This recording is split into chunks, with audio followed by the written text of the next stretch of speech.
Coucou les copains, comment allez-vous? J'espère que vous allez bien. Alors bienvenue dans cette nouvelle vidéo. Aujourd'hui c'est la vidéo du dimanche. Vous savez, depuis un certain temps je vous fais plus les chit-chats de la semaine parce que j'ai bien compris que ça ne fonctionnait pas forcément. Donc ce que je vais faire, c'est que régulièrement je vous ferai des chit-chats pour vous tenir au courant des dernières actualités dans ma vie. Mais je ne ferai plus un chit-chat, comment on va dire, un chit-chat de la semaine pour vous expliquer ma vie parce que... des fois il n'y a pas grand chose à dire et des fois aussi vous n'avez pas forcément envie de voir ça. Donc aujourd'hui on se retrouve pour une vidéo assez spéciale qui vient le dimanche. J'aime trop dire spécial parce que pour moi je suis une personne spéciale, donc tout ce que je touche et tout ce que je fais est spécial. Donc aujourd'hui on se retrouve pour une vidéo où je vais vous faire 10 faits sur moi. Et c'est vrai, ça fait un certain moment que je suis sur YouTube, ça va bientôt faire... ouais, ça fait déjà presque 2 ans. Mais c'est vrai que vous connaissez pas forcément toute ma personne. Je vous explique souvent comment je suis et tout, mais il y a certains détails que vous connaissez pas. Donc je vous ai généralisé 10 faits et comme ça j'espère que vous allez en apprendre un peu plus sur ma personne. Donc voilà, là vous voyez je suis dans le décor, je suis actuellement en week-end chez ma copine Messaline. Donc c'est une vidéo qui sortira dans la semaine, je sais pas encore quand, mais ça sera une petite surprise. Mais là du coup je suis chez elle et je profite pour faire cette vidéo ici. Alors par la même occasion je me suis munie de ma tablette pour pouvoir vous lire tous les faits, donc vous avez vu ça. Passons au premier fait, je ne finis jamais mes fonds de verre. Par exemple là j'ai ma petite bouteille qui est comme ça, et en fait à chaque fois que je bois un fond de verre je ne le termine pas parce que plus jeune j'étais comme ça un jour, je sais plus où j'étais en plus, mais j'étais un jour soit en vacances, je sais que ça s'était passé l'été, et justement il y avait un petit insecte dans mon verre, et ce qui s'est passé c'est que je crois que j'avais mis de l'eau à l'époque, et dans mon verre il y avait une petite bête qui se baladait, et du coup j'ai voulu esquiver la bête en buvant, tu vois, parce qu'elle était collée genre vers le... Je sais pas si vous avez déjà fait cette tactique, mais des fois quand je vois les bêtes je me dis je vais pas aller tout verser, donc j'ai laissé la bête sur le côté, donc un peu comme la petite goutte là, et j'ai bu en essayant d'esquiver la bête, et genre j'ai fini mon verre et au final j'ai regardé dans mon verre, il y avait plus la bête.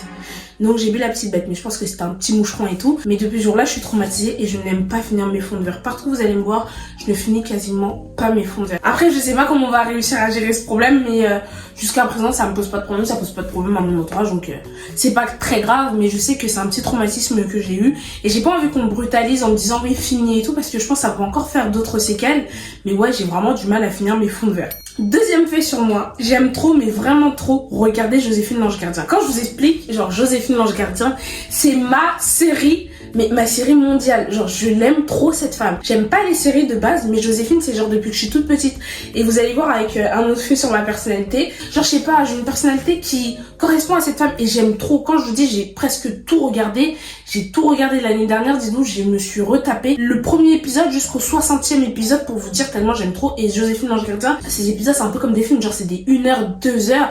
Et quand je vous dis j'ai regardé le premier épisode, j'ai regardé, elle en va encore dans la vingtaine, la trentaine, hein. Donc j'ai vraiment tout retapé ces saisons. Et j'aime vraiment Joséphine parce que je sais pas, ça me permet de voyager, ça me permet de créer encore plus d'empathie pour les êtres humains et tout. Enfin bref, c'est vraiment ma passion. Donc pour ceux qui veulent me faire plaisir un jour, venez on regarde Joséphine l'Ange Gardien ensemble et je vous jure, vous allez passer la meilleure soirée avec moi, genre j'aime vraiment trop. Troisième fait sur moi, j'aime trop le jus de goyave. Et quand je vous dis ma passion, le jus de goyave, en fait je sais pas comment vous expliquer, genre j'aime trop les fruits. Vous allez voir, je vais dire tout le temps j'aime trop parce que je vous ai regroupé des faits un peu joyeux sur ma personne.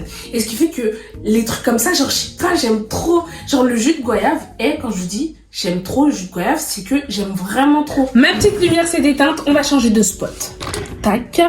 Donc on continue avec les autres faits sur moi. Donc comme je l'ai dit, j'aimais trop le jus de goyave et vraiment le jus de goyave c'est mon bébé, mon péché mignon, genre je sais pas, le goût il est incroyable en bouche, et même le fruit, la goyave en fruit, j'aime trop. Non mais quand je dis j'aime vraiment trop, c'est que j'aime vraiment trop. Passons au 4e fait sur moi, j'aime trop le pain et les céréales mous dans le lait. Je sais pas comment vous expliquer ça, mais pour ceux qui comprennent un peu, vous allez comprendre. En fait, vous voyez quand vous buvez votre lait le matin et tout, ça c'est un fait qui est un peu étrange sur la personne, mais là on va partir sur un truc un peu plus genre étrange pour certains et satisfaisant pour d'autres. Moi je sais pas, depuis que je suis toute petite, vous voyez quand je regardais la télé, quand ma mère elle m'accompagnait à l'école et même encore pendant mes débuts d'année lycée, je prenais toujours mon petit déjeuner devant la télé. Et même jusqu'à présent, je regarde encore mon petit déjeuner devant la télé. Et ce qui fait que, généralement, quand ma mère elle me préparait, j'avais toujours, on va dire, 15-20 minutes pour prendre mon petit déjeuner, ou 15 minutes, j'abuse un peu, 10-15 minutes pour regarder. Et je regardais des dessins animés en même temps. Et genre, mon pain dans le lait, je sais pas pourquoi, si c'est les rats du matin ou c'est me souvenir du matin, mais j'avais toujours l'habitude que mon lait, mes biscottes ou mes céréales soient mous dans mon lait. Genre, vous voyez, quand le lait, il a déjà aspiré, genre, les céréales ou le pain ou je sais pas quoi, ou les biscottes ont déjà bien aspiré le lait. Et genre, ça devient tout le monde. Vous voyez comme les personnes âgées à la retraite et tout qui mangent des trucs. J'aime trop. Quand je vous dis, je peux d'être pour ça. Je peux trop d'être. Genre mon petit pain confiture avec mon lait là quand tout est déjà mou comme ça quand tu croques. Mais t'as même pas besoin de croquer quand tu fais juste ça. Croque. Et c'est mou, je vous jure, j'aime trop. Ça peut paraître étrange pour certains, je sais qu'il y a beaucoup de mes proches qui m'ont toujours dit, ouais, t'es bizarre à manger. Je sais qu'il y a beaucoup de personnes aussi qui aiment bien manger leurs céréales quand c'est bien croustillant, bien dur et tout. Mais moi, j'aime trop quand c'est trop le lait, genre en mode, j'aime trop. Nous passons au 5e fait sur moi et je pense que ceux qui me suivent habituellement ont vu cette vidéo. Pour ceux qui veulent la voir, vous pourrez aller la voir. En fait, je n'aime pas me faire draguer. Je vous explique. En fait, depuis que je suis toute petite ou même depuis... Après, je sais pas si c'est depuis que je suis toute petite, parce que quand j'étais petite, j'aimais quand même savoir qu'on s'intéresse à moi. Même si les gens s'intéressaient pas à moi, je voulais savoir quand même qu'ils s'intéressaient à moi. Mais depuis que j'ai grandi, et que je sais... Attendez. Et que je sais que je plais à la gente masculine, je sais pas, je déteste me faire draguer. Genre, l'état juste à se faire draguer, je ne supporte pas ça. Après, vous allez dire, mais c'est bizarre, t'es en couple, t'as fréquenté des personnes et tout. Mais en fait, je sais pas. Moi, déjà, toutes les personnes que j'ai fréquentées qui ont une petite relation plus qu'amicale avec moi, ça a jamais été au début de la drague, ça a toujours été un truc, moi je sais pas, peut-être qu'ils m'ont eu parce qu'ils me faisaient rire. Après tu vois, après passer l'état du flirt, vous pouvez draguer la personne, ça me dérange pas, parce qu'il y a déjà cette petite proximité qui te permet à ce que tu me dragues. Mais dès le début, genre le fait de savoir que quelqu'un s'intéresse à moi, ça me repousse. Je sais pas s'il y a un problème pour ceux qui sont un peu dans le même état d'esprit que moi. Dites-moi, mais moi je sais que je n'apprécie pas. Je n'aime vraiment pas ça. On est déjà au fait numéro 6, ça passe trop vite. J'ai trop aimé la vidéo. Oh, ça me fait plaisir de vous raconter ma vie. Du coup, on passe au fait numéro 6. J'aime trop les chaussures. Oh là là là là là là. Oh là là là là là là. Et quand je vous dis, j'aime trop les chaussures. Mais je pense que ça vient d'un traumatisme. Sortez les mouchoirs parce que là, vous allez un peu pleurer. En fait, quand j'étais petite, ma mère, elle m'achetait toujours beaucoup de chaussures. Genre, j'avais toujours, franchement, s'il y a bien quelque chose qui n'a jamais manqué dans ma vie, c'est les chaussures, les vêtements, les écharpes. Enfin bref, tout ce qui est vêtements, j'ai toujours eu, même à manger. Ma mère, elle s'est toujours assurée à ce que j'ai tout ça. Et ce qui fait que quand j'ai été punie au Cameroun, pour ceux qui le savent, et ben ma mère, elle voulait que j'aille comprendre la vie. Parce que le fait d'être la dernière fille de ma mère, je pense que j'ai beaucoup grandi comme une fille unique. Vous voyez ce que je veux dire? Et ce qui fait que je me rendais pas compte de la valeur de certaines choses et je suis venue en France très très jeune. Et donc il y a certaines réalités de la vie que par exemple mon frère ils ont dû affronter ou ma sœur ou même ma mère quand elle est venue en France pour chercher la vie pour nous. Ils ont connu certaines réalités de la vie que moi j'ai pas forcément connues parce que je suis arrivée en France, j'avais 4 ans et j'ai grandi qu'avec des Français autour de moi. J'ai pas vraiment souffert et même avant de venir en France, je souffrais pas forcément au Cameroun. Donc j'ai jamais été dans un état où je manquais de quoi ou de quoi que ce soit. Et ce qui fait que quand ma mère elle me renvoie au Cameroun, elle voulait vraiment que j'aille apprendre les réalités de la vie. Elle voulait aussi parce que c'est un sacrifice de faire venir ses enfants en France, parce qu'il y a certaines femmes, elles sont ici en France et leurs enfants ils sont restés au Cameroun ou dans des pays où ils n'ont pas forcément la possibilité d'avoir la vie que nous avons ici. Vous voyez ce que je veux dire? Et du coup ma mère elle voulait que j'aille connaître cette vie-là pour comprendre et connaître la réalité des choses. Et ma mère voulait vraiment que ce côté de mon éducation soit beaucoup plus compris de ma personne lorsque j'allais au Cameroun parce que elle n'arrivait pas à me le faire comprendre ici en France. Et du coup, arrivé là-bas, je me rappelle que ma mère elle m'avait acheté une paire de chaussures, elle m'achetait quand même les paires de chaussures à la rentrée et tout. Et il y a une paire de chaussures à moi qui s'était déchirée comme ça, genre une paire de ballerines que j'allais avec à l'école, elle s'était déchirée.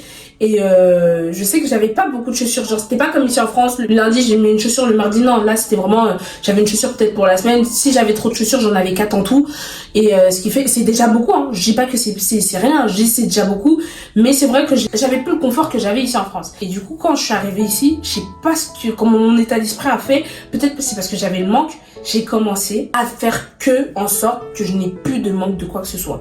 Que ce soit des vêtements, que ce soit des chaussures. En fait, et surtout les chaussures, genre j'ai vraiment développé un amour pour les chaussures, mais un amour énorme. Là, je sais pas si vous vous rendez compte, j'ai une 50aine de paires de chaussures, c'est beaucoup. Genre vraiment, c'est beaucoup. Même des fois, mon copain, il est là, il me dit, tu te rends compte que t'as beaucoup de paires de chaussures. Et c'est toujours exagéré, genre que ce soit les claquettes, par exemple, les claquettes, vu que c'est des chaussures avec lesquelles on marche beaucoup en été, j'en ai une dizaine. Que ce soit les talons, j'en ai une dizaine. Que ce soit les bottes, j'en ai une dizaine. Que ce soit les baskets, j'en ai une dizaine. Genre tout ça, c'est décuplé. Genre j'aime vraiment trop les chaussures. Je sais pas si c'est parce que j'aime trop les chaussures, je pense qu'il y a déjà de l'amour de la chaussure, mais je pense aussi c'est le fait de savoir que je ne manquerai plus, genre j'ai plus envie de manquer un jour dans ma vie de chaussures, donc je pense que c'est mon état d'esprit qui fait en sorte que j'en achète tout le temps pour ne plus jamais en manquer. Fait numéro 7, je suis fidèle en amitié, donc je le définirai comme ça, je suis fidèle en amitié, mais je ne dépends pas de mes relations amicales. Genre, je les aime d'amour, on parle et tout. Vous allez croire que j'aime pas mes amis, je les aime d'amour, mais c'est juste que je dépends plus amicalement de mes amis. Et si par exemple aujourd'hui mes amitiés doivent s'arrêter, ça va me faire mal au cœur, mais ça s'arrêtera parce que je me dis c'est la vie, j'en ai déjà perdu des amis, j'ai déjà perdu des amis que j'aimais d'amour, pour qui je pouvais mourir, mais c'est la vie quoi, si on est fait pour se séparer, bah qu'on se sépare et peut-être que à l'avenir, sa carrière ne correspondrait pas forcément avec la mienne et donc à un moment donné, vous savez, on est l'addition des 5 personnes que l'on fréquente et si ta meilleure amie et toi aujourd'hui vous vous séparez, c'est peut-être parce que demain ou après-demain, la vie future que tu auras ne correspondra pas à la sienne et vous pouvez pas forcément être tout le temps ensemble, donc voilà. Fait numéro 8, j'aime trop les films de comédie française. Quand je vous dis je peux d'aide, mais quand je vous dis c'est ma passion, c'est trop ma passion. Et souvent sur Netflix, quand je regarde un film, j'écris quoi? Film de comédie française. Parce que je sais que c'est ma cam. Genre j'aime trop les films de... Oh là là. Je peux d'être pour les films d'action, de comédie française. Fait numéro 9. Alors là, je sais pas si on est trop proches, vous et moi, mais en tout cas, là, mon fait numéro 9, il est très confidentiel. Vous ne jugez pas dans les commentaires, hein, puisque j'ai regardé, ça peut s'apparenter à une maladie. Donc faites attention. En fait, quand je vais aux toilettes, j'ai besoin d'avoir les pieds en hauteur. Comment vous expliquer ça? Donc par exemple, là, je suis aux toilettes. Et j'ai besoin que mes pieds soient comme ça. Genre j'ai toujours un petit banc, je cherche toujours un petit truc pour avoir les pieds en hauteur, mais j'ai toujours besoin que mes pieds soient en l'air comme ça. Pourquoi? Parce que j'arrive pas à aller aux toilettes sans ça. Que ce soit pour faire pipi ou mes selles. Là on va vraiment être dans un côté familial. Hein. Que ce soit pour faire pipi ou pour faire mes selles, j'ai besoin d'avoir les pieds en hauteur parce que je sais pas, j'ai l'impression que mon transit il est pas bien positionné. Je sais pas, j'ai l'impression que je suis pas concentrée, j'ai l'impression que mes pieds ils prennent l'énergie du sol. Je sais pas comment vous expliquer ça, mais j'ai vu en fait sur internet, il y a beaucoup de personnes qui vont aux toilettes comme ça. Il y en a d'autres qui ont la facilité. Je sais qu'il y a des personnes qui vont aux toilettes, ils ont les pieds comme ça, ils sont comme ça. Quand je vous dis je peux pas, mais je ne peux vraiment pas. Nous allons partir sur un fait numéro 10, donc le dernier fait sur ma personne. Ça va être un peu une philosophie de vie. Je travaille beaucoup sur ma personne, sur mon développement, sur mon état d'esprit, sur le pardon, sur la rancune et tout. J'ai une philosophie, c'est très simple. Pour moi, le respect est mutuel. Je te donne du respect, tu me donnes du respect. Et pour une harmonie et une alchimie de notre relation, on a du respect. Tu me manques de respect, tu sautes. C'est tout simple. En fait, moi, je pars pas par A plus B. C'est tout simple. Tu me manques de respect, tu sautes de ma vie. Parce qu'en fait, pour moi, je respecte tout le monde. Genre, vraiment. Et même si, on va dire aujourd'hui, je pardonne, je suis très respectueux, je suis très poli, il est inadmissible que je te donne du respect et que tu m'en manques. Genre, on va où? Genre, encore heureux que tu me donnes du respect, quoi. Les copains, c'était tout pour les faits sur ma personnalité. J'espère que cette vidéo vous a plu. En tout cas, moi, j'ai été contente de vous faire cette vidéo parce que ça m'a beaucoup plu. Je vous aime très très fort. Je vous fais plein de bisous. On se retrouve mardi pour une nouvelle vidéo.